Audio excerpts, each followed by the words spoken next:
Hello and welcome to another beautiful day. Butter Coffee Man is back. I actually looked at the date, but I forgot. 28th of February 2024. It's early in the morning. I just woke up as about 40 minutes ago.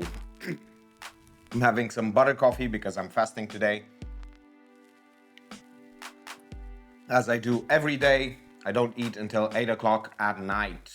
Today's topic of discussion is camera quality. Do you need a professional camera in order to speak better on camera? And the answer is definitely no. What you need is a beautiful wireless microphone. I suggest this one. This is the Lark M2 with the combo that comes with a phone, with two phone receivers, and of course the camera receiver, so you can grow with the whole package. It's about $200, $179 I think. When talking in front of the camera is the fact that people do not give it enough time in order to really get better at it. If you also have a tripod, you can mount a beautiful battery pack just like this with some Velcro to put it over here to have it charge all the time in case the battery health is low onto the phone. It's incredible what you can actually do if you know that what matters is audio quality and not video quality. Now, I know what you might think. You might think that it really takes a long time to get better at talking in front of the camera, but it doesn't. What it takes is repetitions. The more repetitions you do, the better you become at speaking in front of the camera. One good tip is to use saline water nasal spray. It's just water, distilled water with salt. Don't use tap water. That's how you die from amoebas. So if you use nasal spray to really unclog your sinuses, it will really help you to enunciate, to have a better voice, to not damage your voice when speaking. And the first 200 to 300 repetitions that you do it for 1 minute or 2 minutes, and do not jump ahead to more minutes. You need to build this momentum and also strengthen the mind-voice connection. The more you do it, the easier it gets. You can also start to notice as you go through the 100, 200, 300 repetitions, you can start to see the fact that your mind becomes clearer. You can articulate things better. You can have a certain cadence, and you can pull back, realize how much you can pause, and see how much control you have over your voice and how far you can project, how softly you can speak. Anything else becomes second nature after 300 repetitions. The problem is that everybody wants to be this successful public speaking person after just 10 repetitions, or sometimes after one. They do the first video, they don't like it, and then they just quit. The goal here is to never ever judge yourself until the 300 repetition. You can do 300 repetitions in about 10 days. So if you do 10 repetitions a day of 1 minute, that's 10 minutes. Always keep track of your time and never go overboard of what you set out to do. Never go overboard in terms of not repetitions, but in terms of time. If you set a timer for 1 minute, do it for 1 minute. Respect all promises you make to your brain.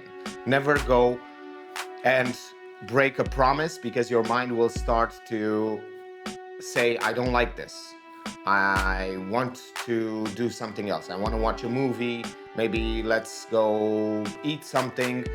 It starts to work against you.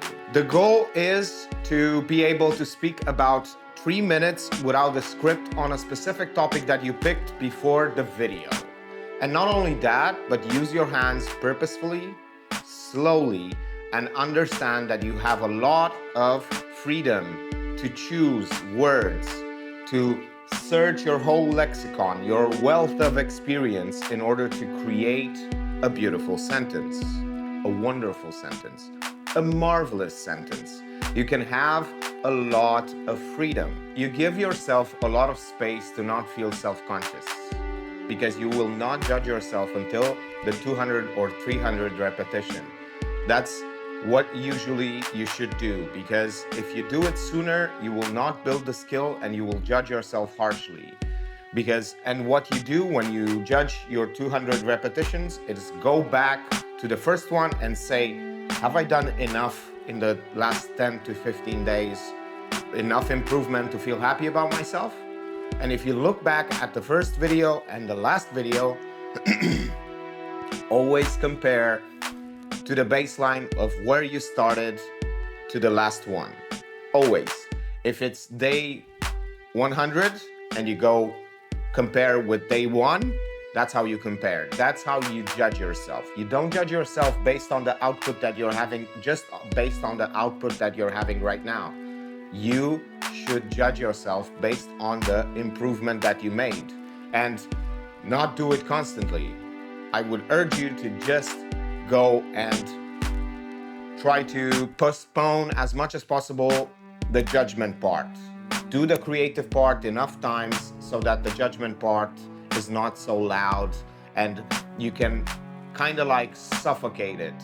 By doing so much, you will suffocate the judgment, because it's impossible to do 20 repetitions a day without judging yourself, without criticizing yourself, without feeling something about that repetition that you did. It takes a lot of time, but you can really take that time and make it very, very small, very short, because you are using something else, which is momentum. If you build momentum, you don't need motivation, you don't need to become so much better, because it comes as a byproduct of the fact that you have enough momentum. You've done this a lot of times, because most of the times, whenever you put yourself in front of the camera, you have a big light, you have a microphone, your mind thinks, this is so much more different than my usual experience.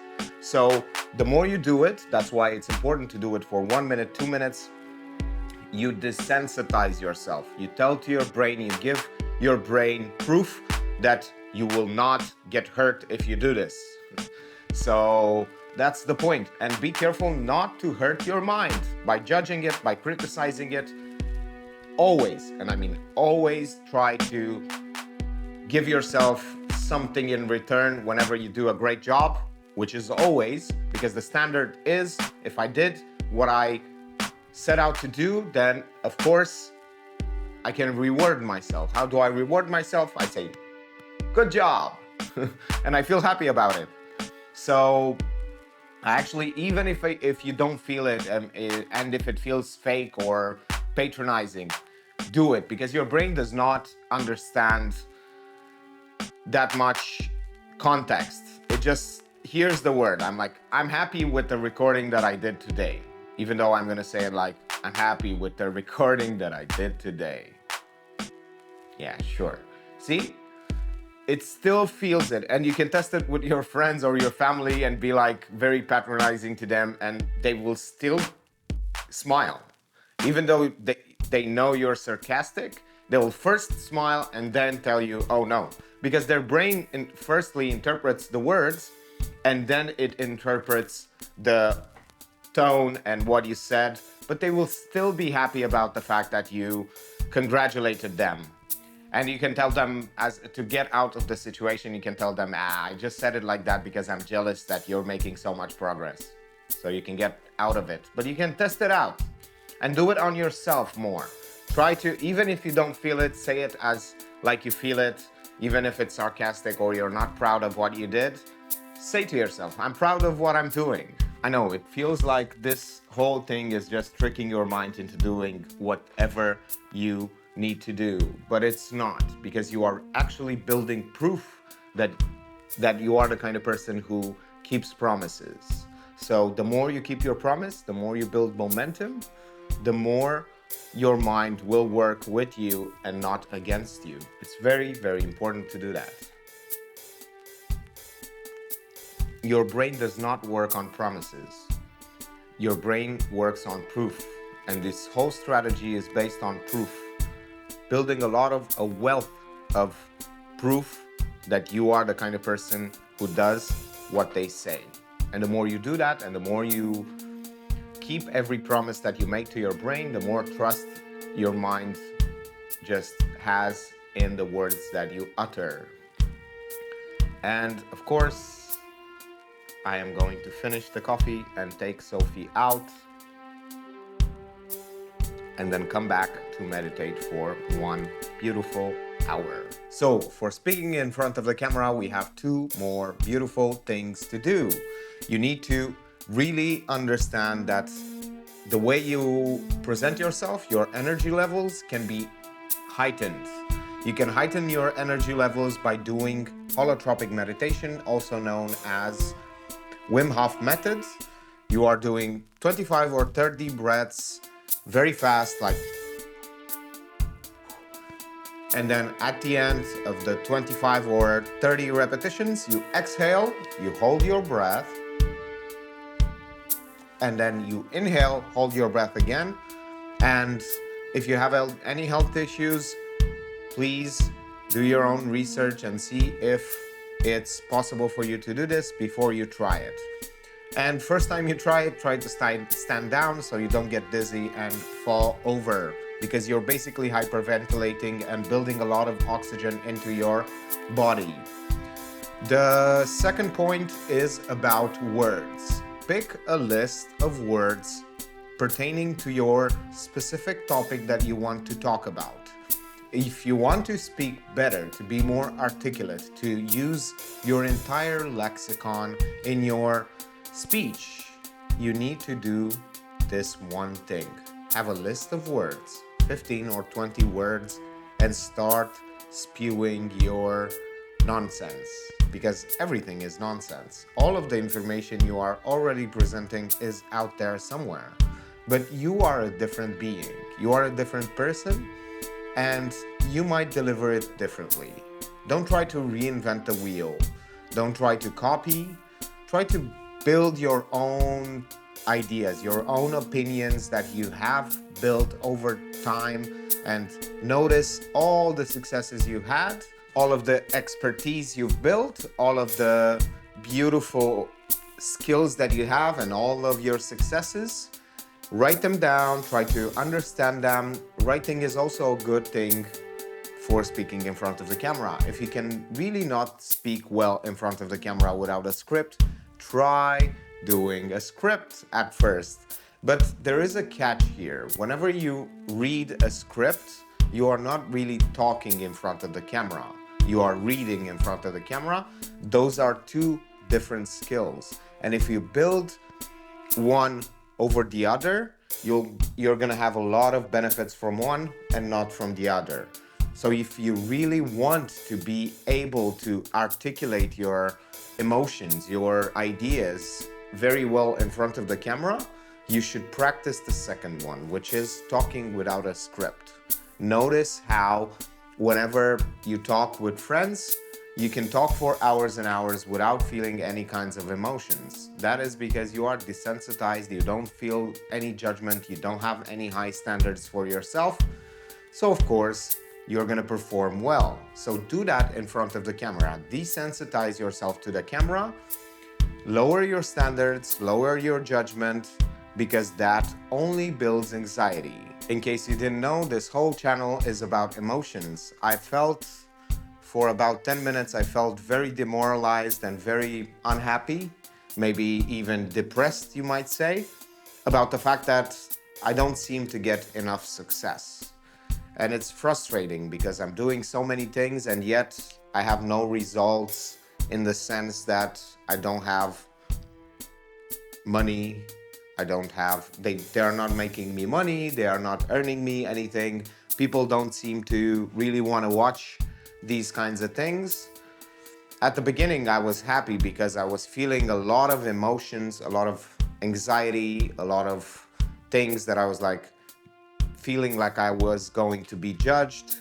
I got over that, and now I was like, I'm also a lot better at talking in front of the camera, even though right now I don't really feel like talking about this because it feels like I'm exposing myself. talk about my emotions and express myself in this manner, because exposing myself and really understanding the emotions and the things that I'm going through and getting at the root cause of them really heightens my emotional stability and acuity, let's say. Because this channel, I've built this channel in order to keep track of my emotions, to have a video diary, because I don't like writing. And I wanted to be able to feel more of the emotions. My emotional life was stunted. I felt like I was too detached from reality, from the reality of the emotions, and I didn't have them embodied. I didn't feel them too much in my body. And after 10 minutes of feeling depressed and bad and awful about not having success, I have realized in the elevator, I was going out with Sophie because I wanted some fresh air. And I was like, I finally reached my goal with this channel, to feel and embody the emotion. And I instantly became happy, and I was like, whoa, this is exactly what I wanted. And now that I'm feeling it, I don't want it?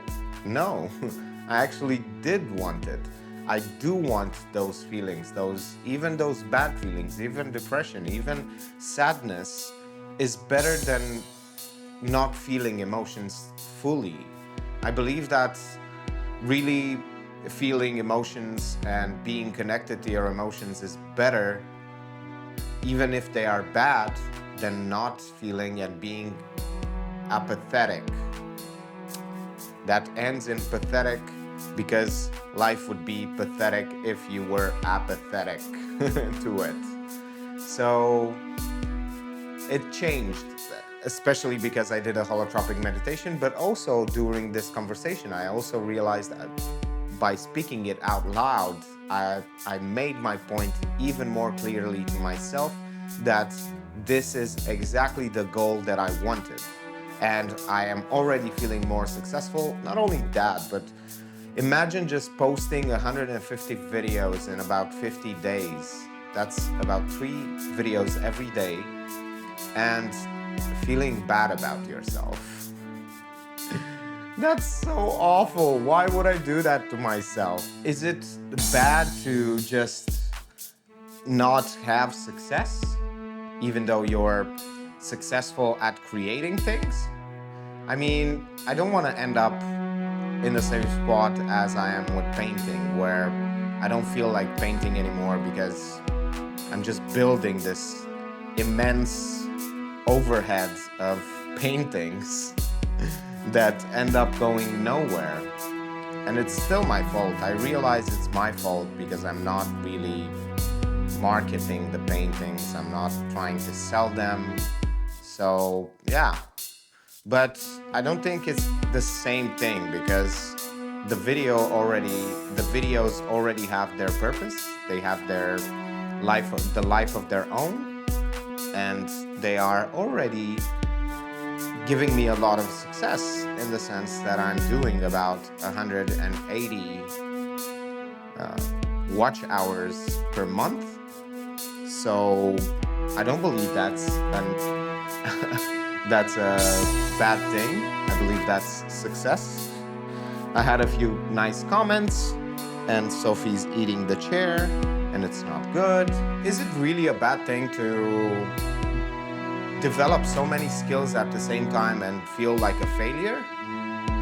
Yes, it is, because I shouldn't feel that way. It's illogical to really do this to myself. I am doing exactly what I set out to do, and I felt bad about it. And I know exactly why. Let's get a bit more close. And it's because I need to lower the chair a bit. Yes. It's because my mind wants to stop me. It says to me, you're expending too much energy. Why are you doing this to us? And it tries to optimize for laziness, for not doing anything, for not expanding, for not exhaling your energy and expanding your energy and delivering so much goodness. It's very late. I feel better. Goodness sake, it actually works to journal. To do a video journal actually works. To be able to talk about your emotions in a clear and concise manner in order to really understand what you are going through and changing the way you see things. Because I knew, even when I was sad and depressed for 10 minutes, I knew that I didn't have any reason to do that. Because I know I am very successful in the things that I do, with the things that I'm creating, and I have this interesting life that I live.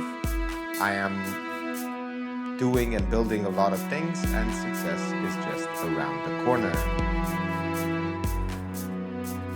It doesn't matter what success I have right now, because in the future, like it was in the past, I can pivot and do certain other things with the skills that I've built. This has always happened to me. Even if I failed, I learned some skills that later were so much better in order to create different businesses and different things with the skills that I've built, with the habits and the processes. And talking about the processes, it's like crazy how easy it is. Even though I sold two of my cameras, with this one camera I can do exactly what I was doing with 3 cameras, if not better, because I've learned that I can change the camera angle. I know it's a mind-blowing thing, so obvious, but nobody does it. Why? Because their mind optimizes for efficiency and not expanding a lot of energy. When in fact, if they just said, no, I need to change the camera angle a few times, and it literally takes like 10 seconds.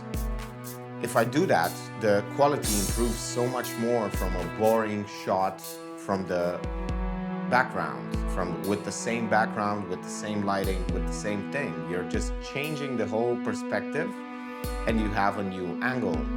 Speaking of angles, I should actually build the second half of the room to be a set as well. That's what I'm gonna do in the next videos on the second channel. I've been slacking off on some projects, one for a client and another one for myself, and another one for myself, and another one for myself. I've been slacking on 4 projects, 4 personal projects, and 1 for a client. So that's bad, because I don't have momentum in those.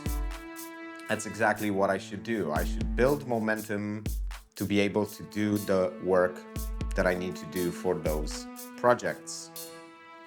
Thank you for watching. Today was 28th of February 2024, and see you tomorrow.